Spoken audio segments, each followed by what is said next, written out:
Guys, Assalamu alaikum. Today this video is about future. ये seniors के लिए भी है, न्यू कमर्स के लिए भी है और जितने भी लोग हैं जो फ्यूचर ट्रेडिंग अभी जिन्होंने स्टार्ट की है और जो पहले से कर भी रहे हैं, but this is important for you guys to see these things in future. कुछ टर्मिनोलॉजीज भी होती हैं जो यूज होती हैं फ्यूचर ट्रेडिंग में. बहुत से लोगों को मैंने ये भी बोलते सुना है, सब बोल रहे हैं कि मैम आपके सिग्नल की हम लोग को समझ नहीं आ रही. मैंने एक सिग्नल दे दिया है, उसके बाद everybody is sending me messages and asking me that what does this stands for. ठीक है, तो अच्छा सबसे पहले मैं आपको एग्जांपल दूंगी आई एम शॉर्ट सिग्नल की. ठीक है, अच्छा ये शॉर्ट सिग्नल क्या होता है? Short means sell. सही है. अब जिस तरह मैंने आपको सिग्नल दिया है सीवीसी का यूएसडीटी के पेयर में, ठीक है, मैंने आपको ये सिग्नल दिया है. इसमें मैंने आपको कहा मैं अच्छा आपको हर सिग्नल में आई एम टेलिंग यू कि आपने 10% अपने फंड्स यूज करने हैं, 20 करने हैं तो 20 भी बता रही हूँ. मोस्टली मैं आप लोगों को 10% फंड्स यूज करने का कहती हूँ. फॉर एग्जाम्पल आपके पास $5,000 हैं एज योर फ्री यूएसडीटी. सही है. $5,000 में से आपने जो अपने 10% यूज करने हैं उसका क्या हुआ? 5,000 का आपने 10% निकालना है which is going to be $500. ठीक है, आपके पास है $500. उसको आपने डिवाइड करना है 4 पोर्शंस में. ठीक है, पोर्शन नंबर 1 में 100, पोर्शन नंबर 2 में 100, पोर्शन नंबर 3 में 100, portion number 4 which is going to be for margin. Portion number 4 में आपने $200 रखने हैं. अच्छा दूसरी बात, फिर मैं आपको बताती हूँ कि एंट्री 1, एंट्री 2, एंट्री 3. ठीक है, एंट्री 1 पे आपने अपने फंड्स यूज किए, एंट्री 2 पे यूज किए, एंट्री 3 पे यूज किए. सही है. मैं बहुत से लोगों को देखती हूँ कि वो जिस तरह फॉर एग्जांपल आपके पास $500 हैं, वो एंट्री 1 पे $300 यूज कर लेंगे और एंट्री 2 पे उनको आके मसला हो जाएगा कि अब हम क्या करें, हम लोग के पास तो मार्जिन रखने के लिए कुछ है ही नहीं, कॉइन ऊपर नीचे जा रहा है. बहुत सी चीजों में फिर ऐसा भी होता है कि जब सिग्नल मैंने आप लोग को दे दिया है, एंट्री 1 हिट हो गया, एंट्री 2 पे आया है, ठीक है, वहां पे अब ऑब्वियसली कॉइन ऊपर नीचे जाता है, रीटेस्टिंग भी हो रही होती है बीटीसी की आगे पीछे.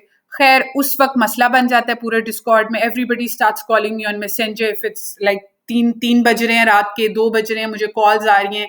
ये मुझे तरीका समझ नहीं आया. First of all calling on messenger is not allowed. ठीक है, मुझे आप लोग कॉल नहीं कर सकते हो, मैं किसी से कॉल पे बात नहीं कर सकती हूँ, और रात के टाइम तो मैं बिल्कुल भी बात नहीं कर सकती. ठीक है, ये बंदे को खुद भी इंसान टाइम जरा सोचता है, सोच समझ के बात करता है. टेंशन हो रही है, परेशानी हो रही है, ग्रुप में एक दूसरे को आप लोग समझा सकते हो. बहुत से साइंटिस्ट बैठे हुए हैं, आप लोग खुद भी बहुत बड़े साइंटिस्ट हो. ठीक है, तो वहां पे आप लोग एक दूसरे से बात कर सकते हो. दूसरी बात, जब मैंने आपको एक सिग्नल दे दिया है, ठीक है, तो मुझे पता I am 150% sure about it, तब मैं आपको वो सिग्नल दे रही हूँ. सही है. आई एम नॉट मैं सिर्फ चार्ट्स पे डिपेंड नहीं कर रही, मैंने सिर्फ चार्ट्स को स्टडी नहीं किया हुआ, मैं बहुत सी चीजों को देख के जब मुझे बहुत श्योरिटी या कंफर्मेशन है उस सिग्नल की हिट होने की, तब मैं वो सिग्नल आपको दे रही हूँ. Risky trades I am doing it for myself, वो मैं खुद चेक कर रही हूँ. रिस्की ट्रेड्स जितनी भी है वो मैं खुद करती हूँ. सही है. आप लोगों के लिए मैं सेफ साइड देखती हूँ. दूसरी बात, अच्छा जी आगे फिर हम स्टॉप लॉस पे. अच्छा स्टॉप लॉस क्या होता है? एसएल लिखा हुआ होता है उसमें सिग्नल में, एसएल लिखा हुआ होता है. सब कहते हैं SL. What does SL stands for? SL stands for stop loss. ठीक है, अब स्टॉप लॉस आपको कहाँ यूज करना होता है? एंट्री 1 हो गई, एंट्री 2 हो गई, एंट्री 3 हो गई. ठीक है, एंट्री 3 के बाद कॉइन की प्राइस अगर बढ़ रही है तो आपको उससे आगे का स्टॉप लॉस लगाना है, ताकि अगर उस लेवल तक आपके कॉइन की प्राइस चली भी जाती है तो आपका लॉस उस तरह से हो, उसी तरीके का हो. सही है. तो ये चीज है, इस चीज के लिए हम स्टॉप लॉस यूज करते हैं. और आपने क्या करना है कि जिस तरह, एक और ये इंपॉर्टेंट बात है, TP1 आपका हिट हुआ, अपना 50% प्रॉफिट बुक कर लो. ठीक है, हमेशा मैंने हर वीडियो में ये आप लोगों को बात बताई है कि अपनी जो लिवरेज आपको यूज करनी है ना, 5 to 7 आपको अपनी लिवरेज रखनी है. कुछ लोगों को जिनको बहुत शौक है ना लिवरेज यूज करने का, ज्यादा लिवरेज रखने का, आपका TP1 हिट हुआ, आपने आगे अपनी प्राइस बढ़ा दी कॉइन की. ठीक है, अपनी लिवरेज ज्यादा करके आपने जो है ना उस पे उस तरीके से कर लेना है, प्राइस बढ़ा देनी है कॉइन की. सही है. उसके बाद मैं आपको बता रही हूँ कि स्टॉप लॉस का मैंने आपको बता दिया. एंट्री प्राइस आपकी जिस तरह है उस पे जैसी टारगेट 1, एंट्री 1 हुई, एंट्री 2, एंट्री 3, उसके बाद स्टॉप लॉस आपने आगे बढ़ा दिया.